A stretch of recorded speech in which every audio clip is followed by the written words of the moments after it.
로마서 13장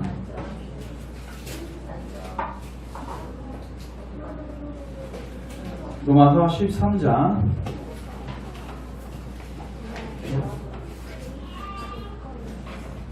8절부터 10절까지 합독하겠습니다. 긴지 않기 때문에. 자, 우리 같이 한번 읽도록 합니다. 시작.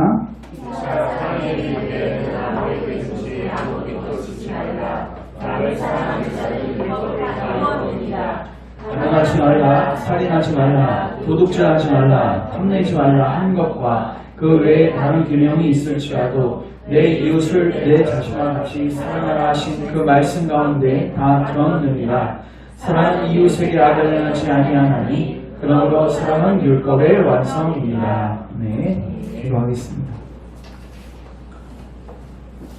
사랑의 주님, 오늘도 우리 사랑하는 교우들 하나님 말씀 듣기 원합니다. 주의 약속하신 성령 하나님을 오늘 우리 가운데 충만하게 부어주셔서 진리의 말씀 바르게 깨닫게 하시고 우리 마음과 우리의 삶과 우리의 모든 것에 적용하게 하시며 이 말씀 순종하는 참된 그리스도인들로 살아가게 하옵소서. 이 시간 주의 종 십자가 뒤에 감춰주시고 오직 성령의 능력으로 그런 확신으로 주의 말씀을 주의 뜻 본의대로 증거하게 하옵소서. 예수님의 이름으로 기도합니다. 네. 오늘은 로마서 13장 8절부터 10절 말씀을 통해서 율법을 참되게 지키는 방법이라는 제목을 가지고 하나님의 말씀을 나누도록 하겠습니다. 우리가 로마서 12장 그리고 13장 앞부분을 통해서 구원받은 자들로서 어떻게 살아야 하는지에 대해서 자세하게 살피고 있습니다. 특별히 교회 안에 있는 지체들과의 관계 속에서 그리고 수많은 불신자하고의 관계 속에서 그리고 원수 관계 속에서 그리고 국가의 위정자 관계 속에서 이 관계 속에서 어떻게 행해야 하는지에 대해서 우리가 계속 살피고 있습니다. 그리고 오늘은 이 모든 부분에 대한 결론이자 요약입니다. 그래서 13장 이제 8절 가보시면은 그 위에 제목이 있는데 사랑은 율법의 완성 하면서 지금까지의 모든 관계에 대한 결론과 요약을 내려주고 있습니다. 그래서 오늘 말씀을 통해서 이 하나님의 거룩하신 율법을 어떠한 자세로 그리고 어떻게 참되게 지킬 수 있는지를 오늘 다시 한번 확인하고 이 자리에 섰으면 좋겠습니다. 먼저 첫 번째 따라하겠습니다. 사랑의 빛 외에는 아무 빛도 지지 말라. 여러분 이 시대가 어떤 시대냐면 많은 부채가 있는 시대라고 합니다. 그래서 대출 상품도 대단히 많고 그리고 그 대출 상품을 이용하는 고객도 어마어마합니다. 여러분들 아마 그 여러 대출 상품들을 아마 이용해 보셨을 거예요. 저도 많이 이용해 봤고요. 근데 이제 대출 상품을 왜 많이 이용하냐면 어떤 사업을 하거나 이제 급히 어떤 목돈이 필요해서 어떻게 보면 그게 욕심인데 그걸 통해서 이제 큰 이윤을 얻고자 대출을 하게 됩니다. 그리고 그것을 이용해서 은행과 또 여러 저축은행들은 고금리로 이윤을 챙기고 돈을 먹는 시대가 되었습니다. 그래서 부채가 많으면 사실 경기가 활발해질 줄 알았는데 이제 부채가 너무 많다 보니까 이제는 경제에 큰 위협이 찾아오게 되었습니다. 빚을 져야 되는가 말아야 되는가. 저는 오늘 성경을 통해서 하나님이 제시하는 지침을 여러분에게 말씀을 드리고자 합니다. 먼저 성경적으로 빚을 지는 것은 주님이 기뻐하시는 뜻은 아닙니다. 주님이 이렇게 말씀하셨습니다. 주는 자가 받는 자보다 뭐하다? 복되다. 여러분 뭐가 복된 것 같습니까? 저는 주기도 해봤고 받기도 해봤는데 받는 것도 큰 기쁨이 있습니다. 잘 얻어먹고 하면 큰 기쁨이 있어요.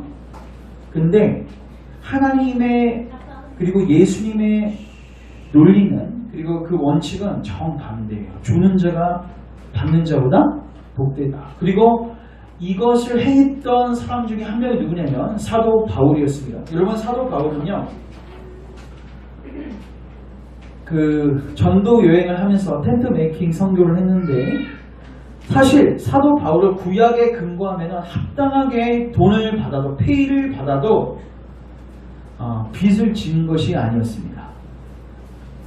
빚을 지는 삶이 아니었어요. 그럼에도 불구하고 모본을 보이기 위해서 그 아무에게도 경제적인 짐을 지우지 않기 위해서 스스로 일을 해서 이 일들을 행했습니다. 자, 우리 하나만 찾겠습니다. 사도행전 20장 여기 문 좀 닫아주세요. 여러분 켰습니까? 사도행전 20장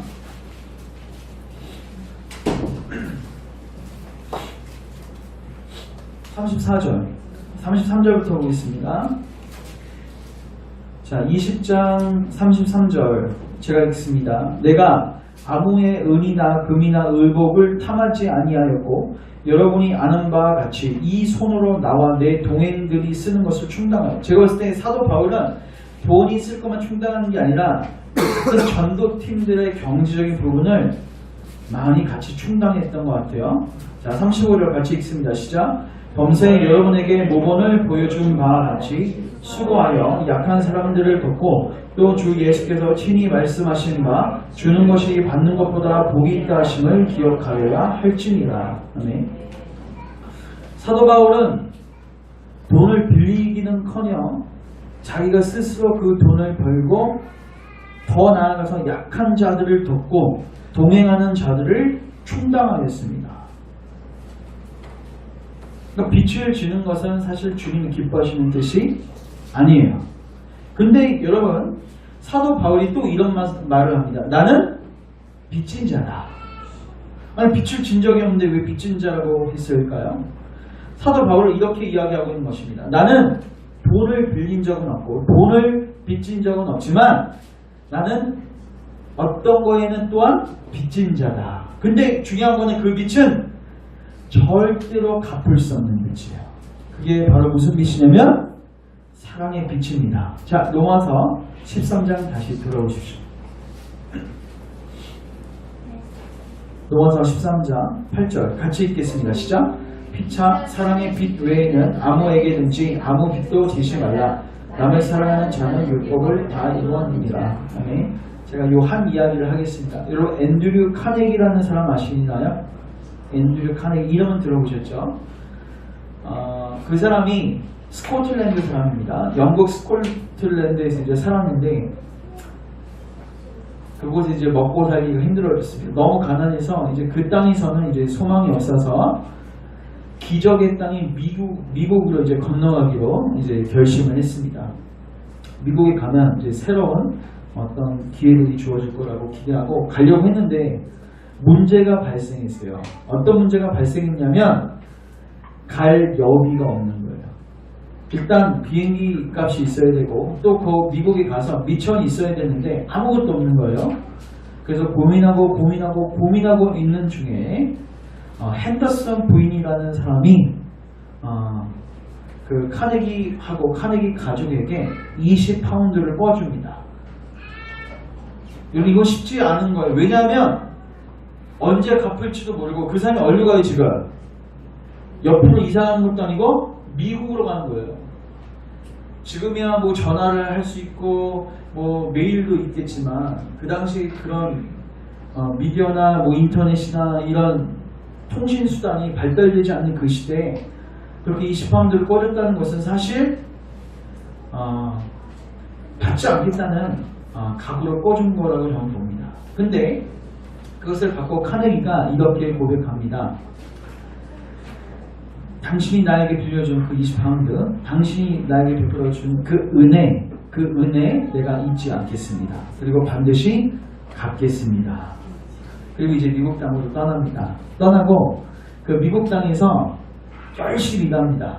일단 먹고 살아야겠죠. 그 목적 때문에 갔기 때문에 정말 부단히 열심히 일을 해가지고 돈을 모으고 하루에 50센트씩 저축을 하는데 잘 모이기 시작했어요. 그래서 모이다가 보니 결국 20파운드에 해당하는 미국 200달러 이게 이제 확보가 된 거예요. 그리고 영국의 우리 통신수단을 이용해가지고 이제 돈을 송금합니다. 그리고 그날 파티를 합니다. 왜 파티를 했을까요? 이제 빛이 없어졌으니까. 그래서 가족끼리 모여서 파티를 하는데 이제 가족들이 제일 고생한 그 카네기에게 이제 질문을 한 거죠. 이제 소감을 이야기하라고 하는 거죠. 이제 소감을 이렇게 이야기했습니다. 우리는 오늘 모든 빛을 청산했습니다. 그러나 우리는 꾼 돈을 다 갚았을지는 모르지만 우리는 그분의 은혜는 갚을 길이 없습니다. 돈은 갚았어요. 근데 은혜는 갚을 길이 없는 거예요. 여러분 우리는 태어날 때부터 여러분 지금 혹시 돈을 빚지고 계십니까? 근데 그거는 갚으면 되는데 여러분들이 지금까지 살아오면서 빚진 사랑의 빛이 있습니다. 은혜가 있습니다. 1차적으로 부모에게 빚을 지셨고 그 다음에 하나님 붙여주신 여러 사람들, 이웃들에게 빚을 졌습니다. 근데 중요한 거는 그거는 여러분들이 결코 갚을 수가 없어요. 어느 누구는 이렇게 이야기하면 저는 받은 은혜하고 사랑이 없습니다. 부모에게도 버림받고 저는 아무에게도 사랑을 받은 적이 없습니다. 이렇게 말할지라도 그리스도인들은 이렇게 말해서는 안 돼요. 왜냐하면 그리스도인들은 1차적으로 누구에게? 하나님의 사랑을 받은 자예요. 근데 로마서 1장 잠깐 가보시면 사도 바울은 이렇게 이야기했습니다.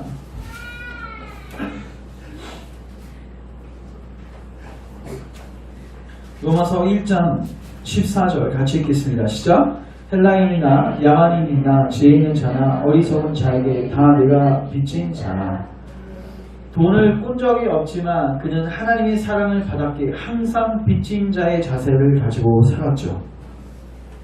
그래서 여러분들이 앞으로 되도록 빚을 지지 마십시오. 빚을 지셨다면 열심히 갚으십시오. 그러나 여러분들이 절대로 갚을 수 없는 빚이 있습니다. 그게 하나님의 사랑의 빚, 그리고 하나님의 사람들로부터 받은 은혜와 사랑의 빚입니다. 근데 이제 제가 설명합니다. 여러분 빚에는 세 가지 요소가 있다고 합니다. 빚은 일단은 관계가 있어야지 빚이 형성돼요. 혼자 빚을 질 수는 없죠. 빚은 1대1 관계가 분명히 있어요. 꿔준 사람이 있으면 그러니까 꿔준 사람이 있고 빌린 사람이 있는 거예요. 이 관계가 있고. 그리고 일단 빚을 지게 되면 당위성이 생깁니다. 빚을 갚을 당위성. 근데 빚을 갚을 때 이렇게 얘기하면 안 돼요. 아까워 죽겠네. 이러면 안 되겠죠. 근데 인간의 마음은 이제 그 마음이 생길 수도 있어요. 생돈이 나는 것 같아요. 근데 그렇게 말할 수 없는 게 빚은 일단 당위성이 있는 거예요. 또 하나 빚은 어떤 특성이 있냐면 부자유가 있습니다. 빚을 갚기 전까지는 절대로 자유할 수 없습니다. 자, 문제는 이겁니다. 돈이라는 빚은 갚으면 이제는 당위성도 없어지고 그 불편한 관계도 청산되고 부자유가 없어지는 건데 중요한 건 사랑의 빚은 갚을 수 있어요? 없어요? 없어요. 그럼 이 관계가 이 당위성이 이 부자유가 언제까지 이어지는 거예요? 끝까지 이어지는 겁니다. 그래서 그때부터 그리스도인들은 이 부자유에 묶여가지고 빚진 자의 심정을 가지고 빚을 갚는 삶을 사는 거예요. 근데 주님의 사랑의 빚하고 우리가 일반적으로 맺는 빚하고 다른 점이 하나가 있는데 우리는 이 빚을 갚을 때 1대1 관계 속에서 갚죠. 자, 묻겠습니다. 여러분이 저에게 100만 원을 껐어요. 그 여러분 저한테 껐으면 여러분들은 누구에게 갚아야 돼요? 저한테 갚아야죠. 저한테 껐는데 저 말고 다른 사람한테 갚으면 돼요? 안 돼요? 안 되죠. 이게 세상적인 논리예요. 근데 주님은 관계가 1대1이 아니라 삼각구도예요. 빚은 여러분 누구에게 줬습니까? 하나님께 줬어요. 근데 하나님은 너 그 빚 나한테 갚아 이렇게 얘기하지 않고 너 주변에 있는 사람들에게 뭐라는 거야? 갚으라는 거죠. 그래서 여러분 1장 14절 다시 보십시오. 헬라인이나 야만인이나 지혜 있는 자나 어리석은 자에게 다 내가 뭐한 자라? 빚진 자라. 여러분 사도 바울이 어떻게 헬라인하고 야만인한테 빚을 줬습니까? 그들이 사도 바울한테 해준 거 없습니다. 사도 바울은 주님한테 빚을 줬고 하나님께 빚을 줬죠. 근데 이 관계가 이제 삼각구도로 바뀝니다. 누구에게 갚아야 돼 이걸? 이웃에게. 그래서 주님이 저 지극히 작은 소자에게 하는 것이 누구에게 하는 것이다? 나에게 하는 것이다. 이게 우리 그리스도인들이 빛을 갚을 대상입니다. 그리고 중요한 것은 그 빛은 끝이 있어요, 없어요? 없어요. 여러분 죽을 때까지 여기 헤어나올 수 없습니다. 특별히 어떻게 갚아야 되는가? 복음의 빚진 자죠, 여러분들은?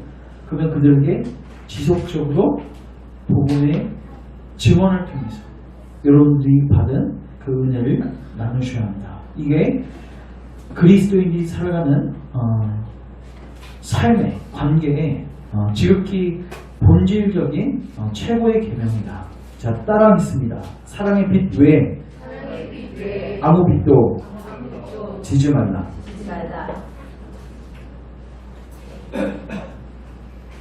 자, 이제는 제가 좀 다른 관점에서 설명합니다. 이제 여러분이 빛을 지는 입장이 아니라 이제 꺼주는 입장. 여러분이 하나님의 사랑을 받았기에 이제 다른 사람들에게 사랑을 주면은 그 사람은 여러분에게 빚진 자가 또 되는 거예요. 맞죠? 여러분들은 사랑의 빛을 주는 자가 되는 거죠. 이런 이야기를 한번 들어볼게요. 이게 합당한지 생각해 보십시오. 이제 저희 교회가 이제 어떤 이제 선교지를 선교사님을 만나서 그 선교지에 가보니까 너무 경제적으로 어렵고 환경이 열악해서 우리 열방교회가 만약에 매달 50만 원씩 후원을 한다고 생각해 보겠습니다. 후원을 이제 하다가 1년, 2년, 3년, 4년, 5년 지났어요. 지났는데 이제 가보니까 이제는 도와주지 않아도 자립할 수 있을 것 같은 거예요. 근데 이제 또 우리는 그보다 더 열악한 환경들을 보게 되었고 이제 다른 곳에 그 선교를 할 수 있기 위해서 이제 그 선교사님한테 이제 제가 전화를 해서 안마목의 선교사님 하나님의 은혜로 잘 여기까지 살게 오셨고 또 저희도 선교사님께 도움을 드려서 저희도 너무 감사했고 기뻤습니다. 근데 이제는 선교사님 그 선교지보다 더 어려운 환경들을 보게 돼서 그곳에 이제 지원을 하려고 이제 후원을 스톱하려고 합니다. 자, 이렇게 이야기했는데 그 선교사님이 씩씩거리면서 불만을 품으면서 원한을 가진 목소리로 너무 이제 실망했다는 듯이 저한테 어떻게 그럴 수가 있냐고 만약에 저한테 이야기를 한다면 물론 인간적인 감정이 그럴 수도 있다고 봅니다. 그리고 당장의 그 경제적인 부분에 있어서 어려움을 겪을 수도 있겠지만 적어도 저는 그런 태도는 바람직하지 않다.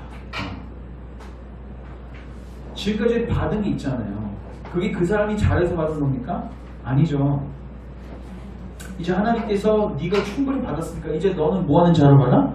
이제 주는 자로 가라고 해야 되는데 이 받는 것에만 익숙해져서 끝까지 받으려고 하는 거죠. 제가 그 아직도 기억나는데 제가 사역했던 교회가 있습니다. 부교육자 사역했던 교회가 있는데 그 교회에서 그 지교회를 나눠주는 거예요. 부교육자들이 나갈 때마다. 그러니까 부교육자들이 두 부류가 있습니다. 독립적으로 나가서 개척을 하든가 다른 부교육자로 가든가 아니면 그 교회 소속으로 해서 지교회를 간다. 지교회를 가면 조건이 하나 있습니다. 이름을 반드시 그 교회 이름을 붙여야 돼요. 제가 아직도 기억나는데 한 목사님 강원도 쪽에다가 개척을 하셨는데 그쪽에 이미 근처에 그 교회 이름이 있는 거예요. 그래서 이름을 이상한 이름으로 바꿨어요. 그 교회 이름 들어가지 않는. 그랬더니 노발대발 하시고 지원을 끊기지는 않았습니다. 그러니까 어쨌든 이제 지원을 해주는 거죠. 근데 그 교회에서 교육자 수련회를 해요. 연초에 1월 달마다 보통 큰 교회는 다 하는데 2박 3일 동안 이제 보통 파주 수영관이나 이런 큰 수영관 가서 이제 하는데 가서 이제 사역에 대한 이야기를 하는데 그 현재 있는 현역 교육자들뿐만 아니라 그 기존에 사역했던 부교육자들도 오는 거예요. 근데 누가 오냐면은 후원 받는 교회들이 오는 거예요. 오는데 이제 보통 거래를 하는 거죠. 이제 거래는 아니고 이제 계약을 맺는 건데 보통 한 2년 혹은 3년이에요. 그러니까 이제 그 교회 입장에서도 계속 지원할 수는 없으니까 우리 여러분 생각해 보십시오. 부교육제가 계속 이게 지교육이 확장되면 도와줄 교회가 많아지니까 그 교회 입장에서도 이게 감당이 안 되는 거예요. 근데 이제 2년이 지났어. 그럼 이제 후원이 끊기니까 어떻게 해요? 무조건 와야 되는 거예요. 거기 와서 이거 해야 되는 거예요.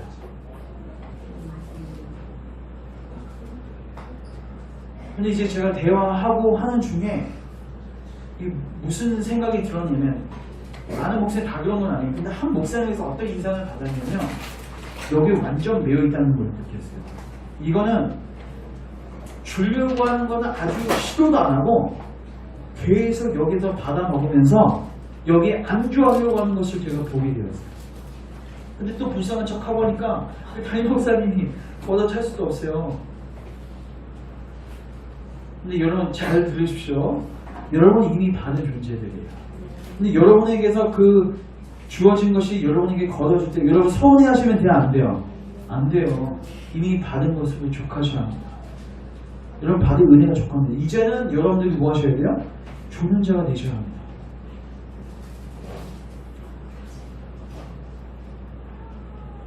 여러분들 앞으로는 사랑의 빛 외에는 지지 마십시오. 그러나 사랑의 빛은 질 수밖에 없습니다. 그거는 누군가가 여러분들을 위해서 자발적으로 주는 빛이기 때문에. 그러나 여러분들이 받았으면 이제 뭐 하셔야 돼요? 여러분들도 주셔야 하는 것이에요. 빚진 자의 심정을 가지고 복음을 주시고 또 여러 필요한 것들을 공급하셔야 됩니다. 이게 그리스도인들의 마땅한 삶의 자세인 것입니다. 마태복음 18장 이거 하나 더 찾아볼게요. 마태복음 18장 가보시면 여러분 잘 아는 20절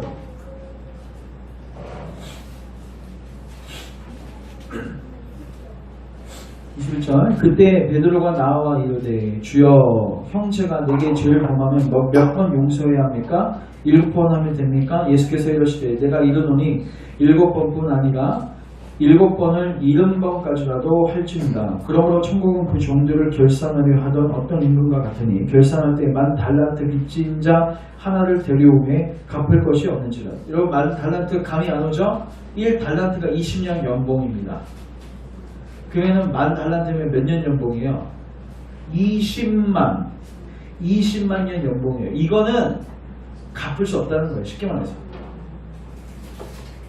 자, 그렇게 빛을 줬어요. 이게 진짜 이 사람 너무 무모하게 빛을 많이 줬습니다. 자, 갚을 것이 없는지라. 주인이 명하여 그 몸과 아내와 자식들과 모든 소유를 갚아라 갚게 하라 하니 그 종이 엎드려 전하여 이르되 내게 참으소서 다 갚으리라 하고는 그 종의 주인이 불쌍히 여겨 놓아 보내며 그 빛을 탕감하여 주었더니 그 종이 나가서 자기에게 100데나리온 빚진 동료, 이거는 3개월 임금입니다. 3개월 임금, 한 300만원 번다고 한 900만원, 1000만원? 그 사람을 불러 붙들어 목을 잡고 이르되 빚을 갚으라 하네. 그 동료가 엎드려 간구하여 이르되 나에게 참아주소서 갚으리이다 하되 허락하지 아니하고 이에 가서 그가 빚을 갚도록 오게 가누거든. 그 동료들이 그것을 보고 몹시 딱하게 여겨 주인에게 가서 그 일을 다 알리니 이에 주인이 그를 불러다가 말하되 악한 종아 내가 빌기에 내가 내 빚을 전부 탕감하여 주었거늘 내가 너를 불쌍히 여긴과 같이 너도 내 동료를 불쌍히 여김이 마땅하지 아니하고 주인이 노하여 그 빚을 다 갚도록 그를 옥졸들에게 넘기니라. 같이 읽습니다. 너희가 각각 마음으로부터 형제를 용서하지 아니하니 아멘. 우리가 하나님으로부터 탕감받은 빛이 여러분 진짜로 큽니다. 그리고 여러분들이 지금까지 살아오면서 하나님께서 붙여주신 사람들로부터 받은 은혜와 사랑이 어마어마하게, 이게 정말로 확실하시다면 여러분들은 3개월 빚진 자, 3개월 임금을 빚진 자에게 자비를 베풀고 용서를 베풀고 그 빚을 탕감해 주는 것은 이거는 지극히 당연한 것입니다. 그거를 생색내지 마십시오. 그래서 여러분들이 이웃을 사랑할 수 있는 방법, 원수를 사랑할 수 있는 방법 무엇인가? 여러분들이 어떤 빛을 탕감받았는지를 기억하십시오. 다시 말해서 여러분들이 받은 은혜를 기억하십시오. 그러면은 여러분들은 그 사람을 용서할 수 있고 탕감해 줄 수 있습니다.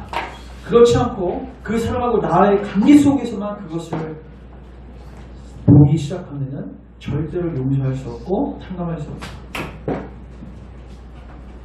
자, 이제 오늘 본문 다시 돌아오셔서 오늘 두 가지 살필 건데 첫 번째는 이제 살폈고 두 번째, 자, 따라하겠습니다. 율법의 정신을 구체적 삶에서 구현합시다. 이게 무슨 말일까요? 9절 잠깐 읽어봅시다. 9절 같이 한번 읽겠습니다. 시작.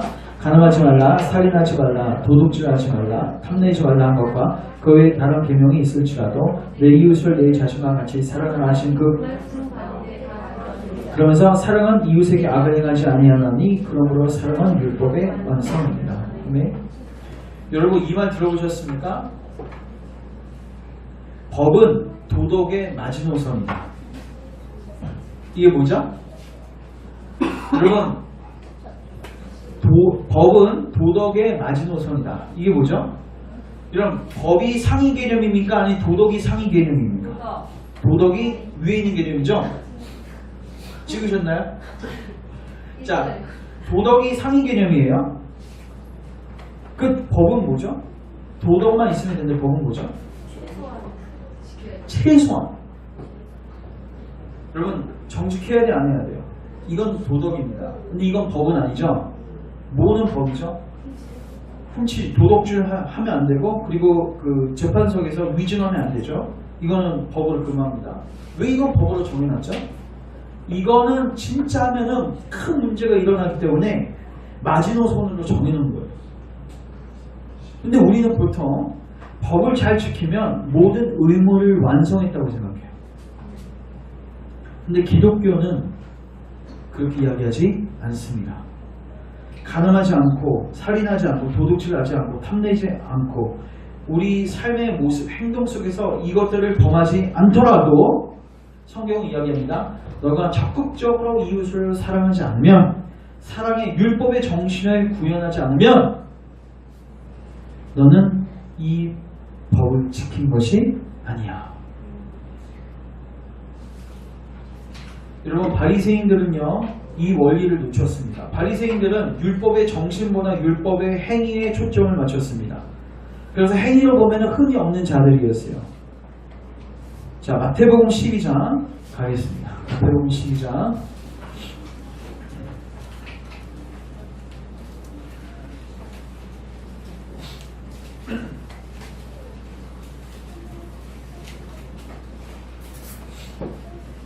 자, 그때 예수께서 안식일날 밀밭 사이로 12장 1절이요. 그때 예수께서 안식일날 밀밭 사이로 가실새 제자들이 시장하여 이삭을 잘라 먹으니 바리새인들이 보고 예수께 말하되 보시오 당신의 제자들이 안식일에 하지 못할 일을 하나이다. 예수께서 이르시되 쭉 하면서 7절 같이 한번 읽겠습니다. 시작. 나는 자비를 원하고 제사를 원하지 아니하노라 하신 뜻을 너희가 알았더라면 무죄한 자를 정죄하지 아니하였으리라. 자, 이게 어떤 샘플이냐면요. 율법의 행위를 지키려고 하다가 율법의 정신을 어긴 경우예요. 율법의 행위를 지키려고 하다가 율법의 뭐를 어긴 거예요? 정신. 제가 아주 극단적인 이야기를 하겠습니다. 여러분이 그 자녀가 있는데 저녁에 아픈 거예요. 근데 이게 너무 심각하게 아파서 열이 막 40도까지 오르고 이 응급처치가 급히 필요한 상황인데 그래서 이제 그 자녀를 태우고 병원으로 가는 거예요. 원당동을 갔다고 생각합시다. 원당동 저쪽 보면 신호가 엄청 많거든요. 자, 신호등이 딱 온 거예요. 자, 빨간불이 켜져 있어요. 그럼 갑니까 안 갑니까? 그럼 법은 안 지킵니까? 우리 저번 시간에 했죠? 국가의 법은 우리가 어떻게 해야 된다? 지켜야 된다. 모든 권위는 하나님이 세우셨다. 그럼 여러분 거기 운전대 앞에서 맞아. 우리 하나님의 계명에 순종해야지 하고 멈추고 있어요.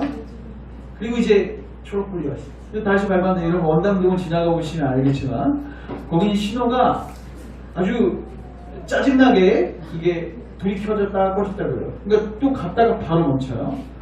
그래서 결국 병원을 가는데 한 시간 걸렸다고 해서 이제 상정을 하고, 그래서 아이가 죽었다고 해봅시다.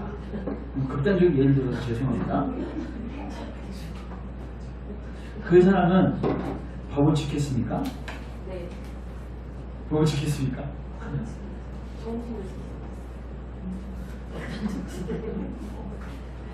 그러니까 우리가 지금 신호등은 왜 있는 거죠? 사람을 살리려고 하는 거죠. 이 정신이 신호등에 있는 거예요. 맞죠? 근데 그 정신은 있고 초록불에서는 가고 빨간불에서는 멈춘다는 이 행위에만 초점을 맞추면 우리는 그 법의 정신을 뭐 할 수 있어요? 놓칠 수 있는 거예요. 이렇게 되면은 이게 교회에 적용하면 이렇게 신앙생활 하면은 여러분은 율법주의자가 될 수밖에 없는 거예요. 하나님을 사랑하지 않고 이웃을 사랑하지 않는데 여러분 법조문만 기계적으로 행하게 되는 거예요.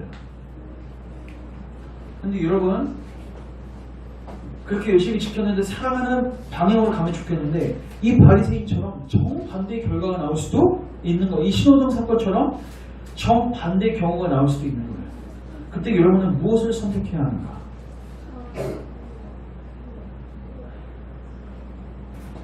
하나의 또 예를 들겠습니다. 아직도 기억나는데 제가 중고등부 때였는데 한 그 장로님하고 한 안수집사님이 싸우셨어요. 그게 뭐 때문에 싸웠냐면 선의의 거짓말 때문에 싸웠습니다. 선의의 거짓말. 선의의 거짓말이 뭐죠? 거짓말을 하는데 선한 의도 때문에 거짓말하는 거죠. 근데 이제 그 안수집사님은 일단은 거짓말 자체는 하면 안 된다. 이거였고 그 장로님은 경우에 따라서는 선의의 거짓말을 해도 된다라고 했어요. 한 가지 예를 들어볼까요? 여러분 이것도 사랑하는 자녀를 예를 들겠습니다. 이건 사랑하는 부모님이라고 할까요? 부모님이 말기암 선고를 받았어요. 말기암 선고를 받는데 이제 병원에서 그 부모님한테 직접적으로 알려주지 않고 자녀인 우리를 불러가지고 지금 부모가 한 달밖에 남지 않았습니다. 근데 이제 병원에서는 자녀한테 알려주면서 아마 지금 너무 심신이 약해져서 아마 그 소식을 들으면 아마 큰 신체적인 어려움을 겪게 될 것입니다. 여러분 그 사람이 죽을 때요. 이게 저도 이제 최근에 그 유튜브에서 그 임종에 대한 영상 보면서 이제 알아냈는데 사람이 어떻게 죽냐면요. 이제 거의 막 기력이 쇠해지잖아요. 근데 마지막까지 청력은 이게 뚜렷하대요. 청력은 뚜렷한데 이제 의사가 딱 들어와서 마지막으로 사망 판정을 딱 내린대요. 사망 판정을 딱 내리면 그걸 딱 귀에 듣는 순간 신체에 있는 모든 기관이 순식간에 그 기능을 잃게 된다고 해요. 그러니까 모든 소망이 다 끊긴 거죠. 우리는 이제 볼 수는 없어요. 어차피 움직이지 못하죠. 근데 이제 거기 전문가들이 하는 얘기예요. 이걸 딱 이제 청력으로 몇십으로 이제 사망입니다. 딱 이 소리를 듣는데 그 순간과 동시에 신체에 있는 그 모든 그나마 조금이라도 유지했던 그 기관이 순식간에 그거를 기능을 잃게 됩니다. 그리고 바로 사망하고 근데 그러니까 이제 그 병원에서 그거를 우려한 나머지 부모에게 얘기하시면 안 됩니다. 그때 우리가 과연 이야기해야 하는 게 맞는가? 이야기하지 말아야 합니다. 그때 여러분들이 취할 태도는 해야 한다 말아야 한다 이게 아니라 무엇이 이 영혼에게 중요한가? 물론 저는 얘기할 것 같아요. 왜냐하면 복음을 들려주기 위해서. 그러니까 제가 말하고 싶은 것은 거짓말을 해야 한다 말아야 한다 이걸 기계적으로 지키는 게 중요한 게 아니라 그 영혼을 사랑하는 게 중요한 거예요. 이 대원칙 안에서 여러분이 지혜롭게 뭐 하시면 돼요? 행하시면 되는 거예요.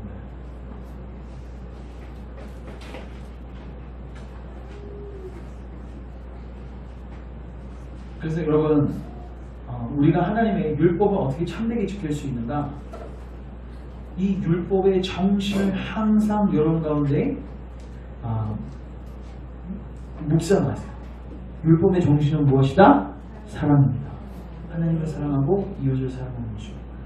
그 사랑의 대원칙 속에서 여러분에게 주어진 수많은 선택들을 행하시면 됩니다. 또 하나 요거하고 마치겠습니다. 어떤 사람은 사랑만 해야 한다고 하고 사랑의 마음만 갖고 있고 전혀 액션은 취하지 않는 사람들이 있어요. 그 사람 또한 저는 잘못했다고 봅니다. 그러니까 어떤 사람은 사랑 없이 행위만 열심히 하는데 그것도 잘못됐지만 사랑의 마음만 갖고 있고 행위로 절대로 표현하지 않는 사람도 잘못된 거예요. 이것도 하나 찾습니다. 요한일서 3장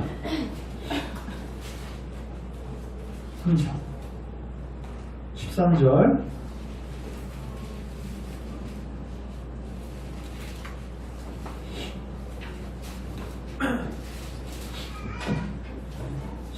요한일서 3장 신약 390페이지에 있습니다. 요한일서 3장 13절 형제들아 세상이 너희를 미워하여도 이상히 여기지 말라. 우리는 형제를 사랑함으로 사망에서 옮겨 생명으로 들어간 줄을 알거니와 사랑하지 아니하는 자는 사망에 머물러 있느니라. 그 형제를 미워하는 자마다 살인하는 자니 살인하는 자마다 영생이 그 속에 거하지 아니하는 것을 너희가 아는 바라. 그가 우리를 위하여 목숨을 버리셨으니 우리가 이로써 사랑을 알고 우리가 예수님께서 우리의 목숨을 버리셨죠? 그것 때문에 우리 사랑을 알게 됐어요. 그리고 우리도 형제를 위하여 목숨을 버리는 것이 마땅하니라. 자 17절 같이 있습니다. 시작. 누가 이 세상의 재물을 가지고 형제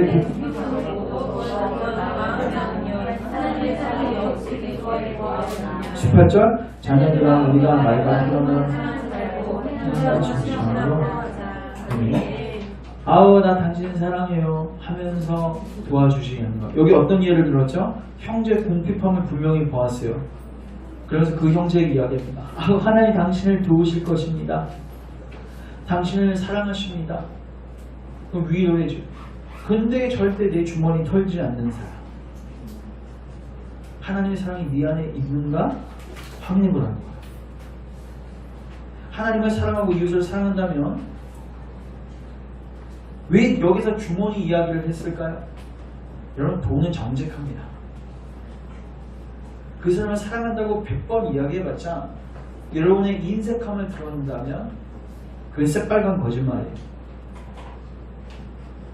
저도 사랑하지 못한 사람이 있었어요. 그리고 그 사람한테 어떤 걸 주더라도 아까워요. 그럼 내가 사랑하는 사람들은 충분히 줄 수 있습니다. 기독교는 사랑의 정신도 강조합니다. 그러나 사랑의 행위도 강조합니다. 여러분은 이 둘을 다 잡으십시오. 오늘 말씀을 정리합니다. 먼저 여러분들이 기독교적인 윤리, 기독교적인 율법을 순종하는 삶을 살기 위해서 제일 중요한 것은 여러분이 어떤 빛을 받았는지를 뭐하세요? 기억하세요. 이거는 여러분 끝까지 여러분 생에 닿을 때까지 절대로 갚을 수 없는 빛입니다. 그러니까 여러분 여기서 헤어나올 수가 없어요. 여러분 삶이 마감할 때까지 뭐 하셔야 돼요? 부지런히 갚으셔야 돼요. 주변에 복음을 전하고 주변에 사랑과 은혜를 베푸셔야 합니다. 그리고 이제는 그 사랑을 펼칠 때 구체적인 행위를 가지고 도우십시오. 그러나 항상 그 율법의 정신, 이 대원칙에서 행하십시오.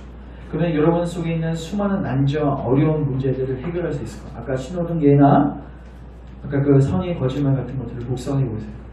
어떤 행위를 기계적으로 행하는 것이 중요한 게 아니라 율법의 정신을 하나님이 주신 지혜로 적절하게 그 상황 가운데 적용하고 행하는 게 중요한 것입니다.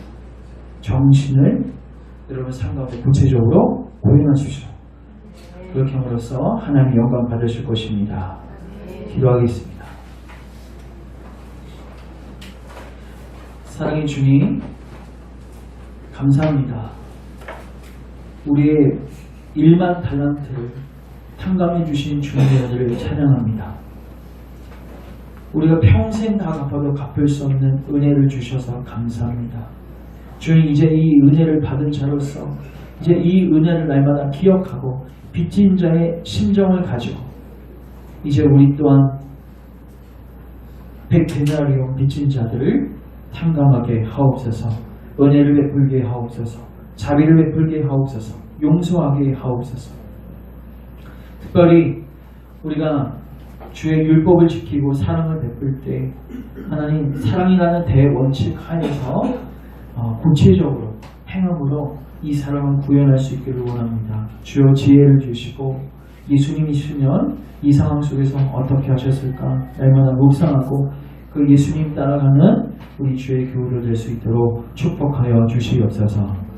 예수님의 이름으로 기도합니다. 아멘.